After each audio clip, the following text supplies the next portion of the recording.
It's a bit of a cloudy day as I make my way to Terminal 1 at Dubai International Airport. Originally, I had a Royal Jordanian flight directly to Amman booked for today. But then after I booked them for the Athens to Bangkok trip, 2 reviews I published a few months ago, I decided I wanted to try a different airline. Air Canada's Aeroplan usually has some great values when booking business class flights within the Middle East region, excluding Emirates. Generally just 25,000 points, and they're not dynamic pricing. So despite needing to transit through Cairo, this was actually an easy choice for me. Here in Dubai, the terminals can get a bit confusing if you aren't familiar with them. On the far side of the airport is Terminal 2. That's for Fly Dubai and other low-cost carriers. Let's forget that one for now. Currently, there are 3 concourses of Terminal 3, A, B, and C. But Concourse C used to be Terminal 1, originally opened in 2000.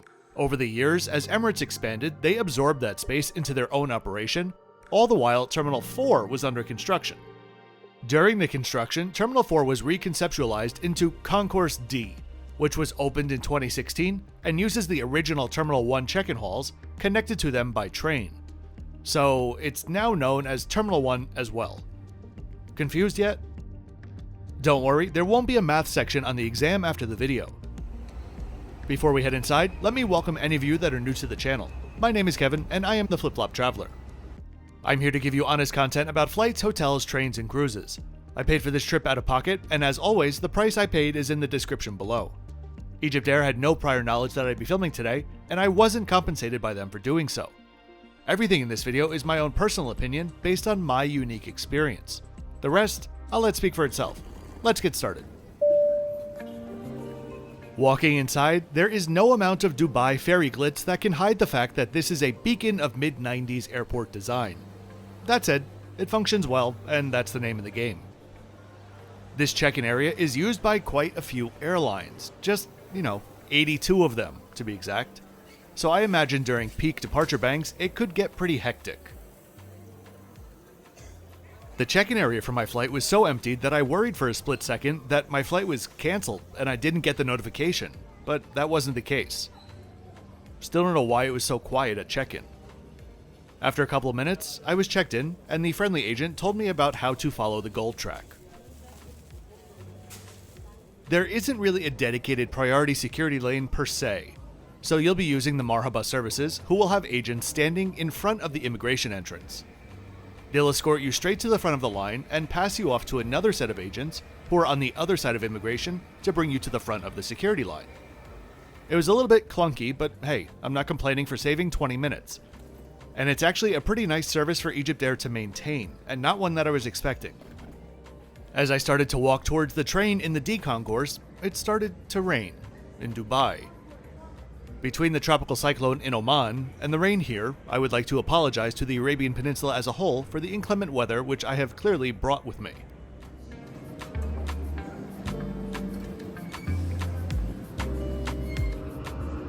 Within a few minutes, it was a full-on thunderstorm, and let me tell you, if you ever want to see a world-class transit hub in the middle of the desert spiral into a complete tizzy, sprinkle a bit of water over it and flicker the lights.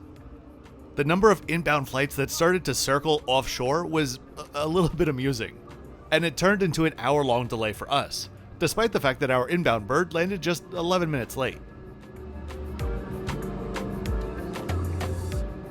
Here's your friendly reminder to please click that like button, subscribe to the channel, and share this video with friends and family.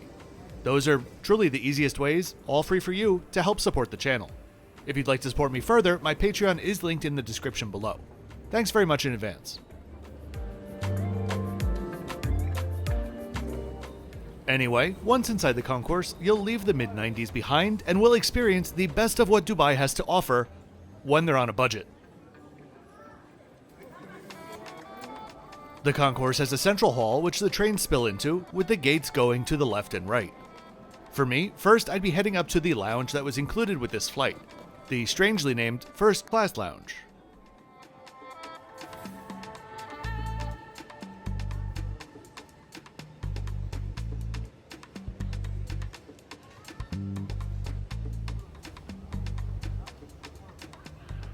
I do have to say though, the First Class Lounge might actually deliver on their name. It was busy inside since half of the seating area was roped off, but it was comfortable and the spread of food on offer was pretty impressive. In addition to the buffet, there was also a full-sized a la carte menu. There were loads of staff around ready to help out with whatever you needed. I ordered a burger simply because it was named the New Yorker and it was really good. EGYPTAIR can trace its roots back to 1932, when Mr. Airworks was created by Airwork. Airwork provided support for the Royal Air Force at the time in the UK, and saw an opportunity in Egypt for the air services. Mr. is Arabic for Egypt, and the airline was originally 85% owned by Mr. Bank, flying their first route from Cairo to Alexandria on a de Havilland DH-84 Dragon. In 1949, they rebranded to Mr. Air, and then in 1957 they transitioned to United Arab Airlines after the formation of the United Arab Republic of Egypt and Syria, folding Syrian Airways into their operation. I saw our aircraft finally on her way in, so I headed to the gate to see how the views would be. At this point, there was no delay announcement at all. I have never seen something like this before. Was stuffing suitcases into the garbage cans really a problem here previously? Something? To put it very lightly, United Arab Airlines had a history of buying many used aircraft, and United Arab Airlines had a history of having many incidents with their used aircraft. Their wiki page reads a bit like a dystopian horror novel. In 1971, they became EGYPTAIR and continued their expansion through Europe, Africa, and Asia. And here is our Airbus A330-300 coming in now, delivered new to EGYPTAIR in 2011. In case you ever wondered why EGYPTAIR's IATA code is MS, well, that dates back to the Mr. Air days. EGYPTAIR is now 100% owned by the state, but in 2002, the airline was given the right to operate without any interference from the government and without any financial assistance, or so they say. Having joined the Star Alliance in 2007, the modern-day EGYPTAIR has a fleet of 78 aircraft with a further 29 on order. Note though that 78 does still include the 12 A220s, which are being or were sold off. Flying to 11 domestic and 81 international destinations, all of their beautiful birds feature the Horus as part of their logo. Their Horus is the sky deity in ancient Egyptian mythology, chosen because of its ancient symbolism as the quote-unquote winged god of the sun, generally depicted as a falcon or as a man with a falcon head. One of the gate agents was kind of keeping us posted, but there was never an official delay announced. Around 70 minutes behind schedule, boarding finally began. As we head down the jet bridge, let's take a look at tonight's flight stats.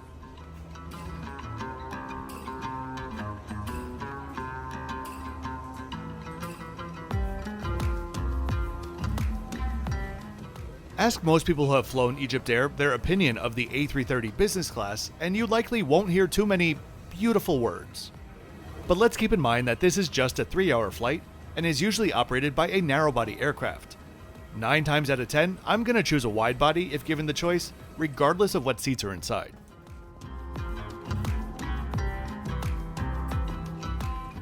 The seats are angle-flat recliners in a 222 configuration with a dense 36 seats in this single business class cabin. The seat has certainly seen some better days, but overall it was actually in better shape than I was expecting, and as the seat itself was perfectly comfortable for a short flight like this. I'd say it would be fine for any flight up to 7 or 8 hours, especially if daytime.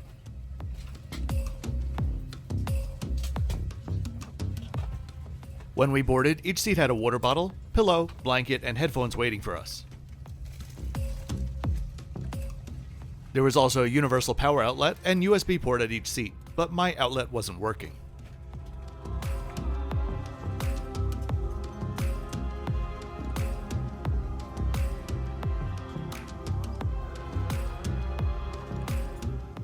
The seat can go just about flat, but it's at a pretty steep angle, and really not that comfortable at all as a bed. If you head down to the description, you'll find my next 5 videos to come out. On your way down there, don't forget to subscribe. I release full-length videos every Thursday and Saturday. Unfortunately, no overhead air vents, but it was kept cool throughout the flight. My seat neighbor seemed to be around 9 feet tall, so while there's generally enough room to sneak out of the window seat, today that wasn't really the case for me. his knees practically extended to the monitor. The efficient but absolutely emotionless crew passed out the pre-departure drinks and hot towels.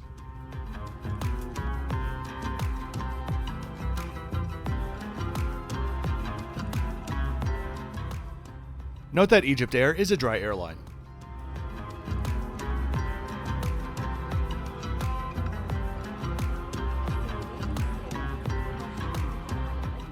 The traveler's prayer began as we pushed back, followed up by the safety video.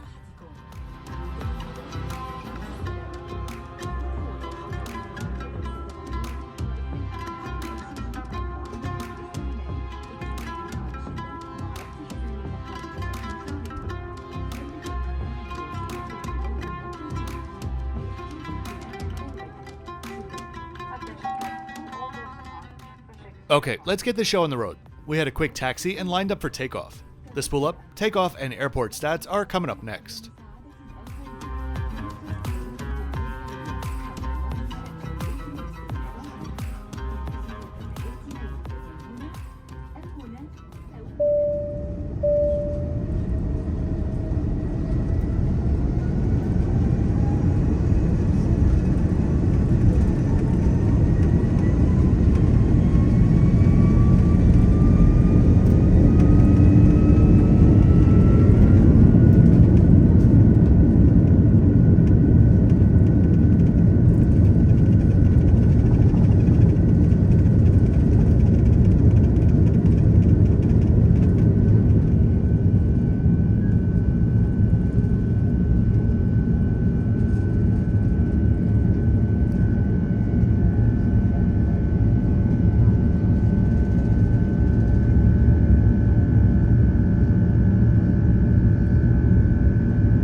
Before the meal is served, let's check out the in-flight entertainment and amenities.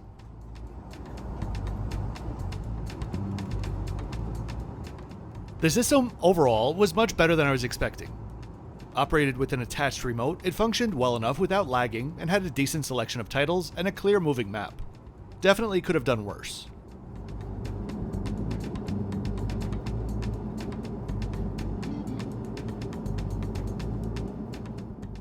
The headphones on offer were the cheap noise-canceling type, but would get the job done if you had no other options.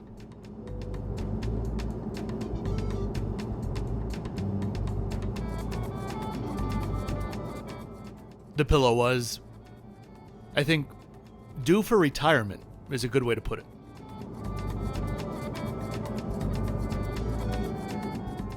The hygienically sealed blanket, with purposeful holes in the bag, was nice enough. Clean and fresh, and a mid-weight fleece material.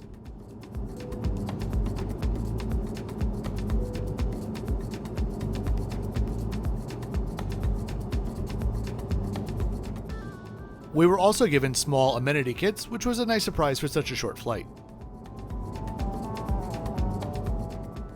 The meal trays were passed around with a small salad, shrimp cocktail, fruit, cheese, and crackers on them.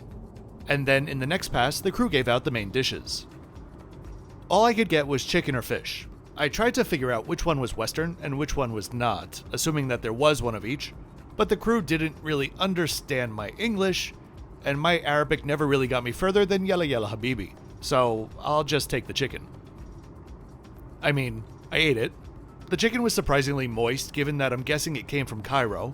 Everything else was fine, but that tomato sauce was like sugar-added ketchup. After all of that was cleared away, the crew came through again with a choice of more fruit or cake.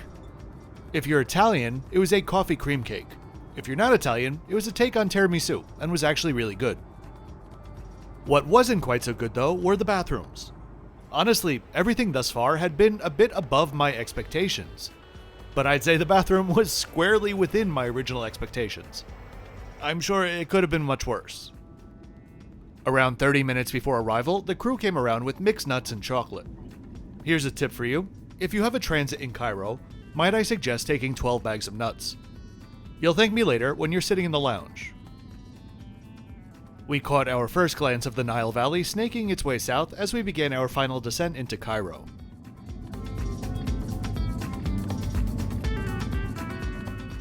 The airport stats and landing are coming up.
It was a pretty quick taxi to a remote stand, which I was happy with, getting to see that beautiful livery up close in person.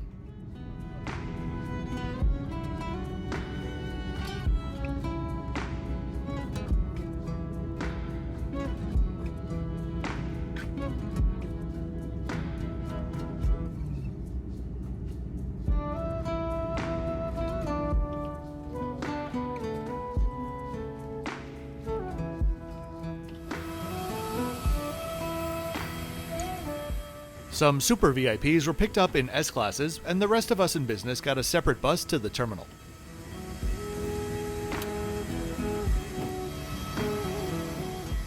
Overall, it was actually kinda pleasant, and up until this point, I'd say I had no problem flying them again.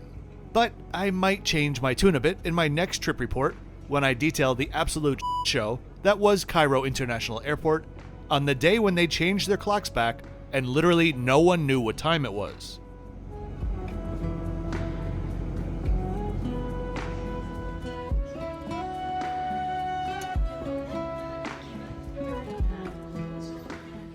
That'll do it for today. I really do hope that you enjoyed this trip report. If you did, please be sure to click the like button and subscribe with notifications on so you don't miss out on any of my twice weekly videos.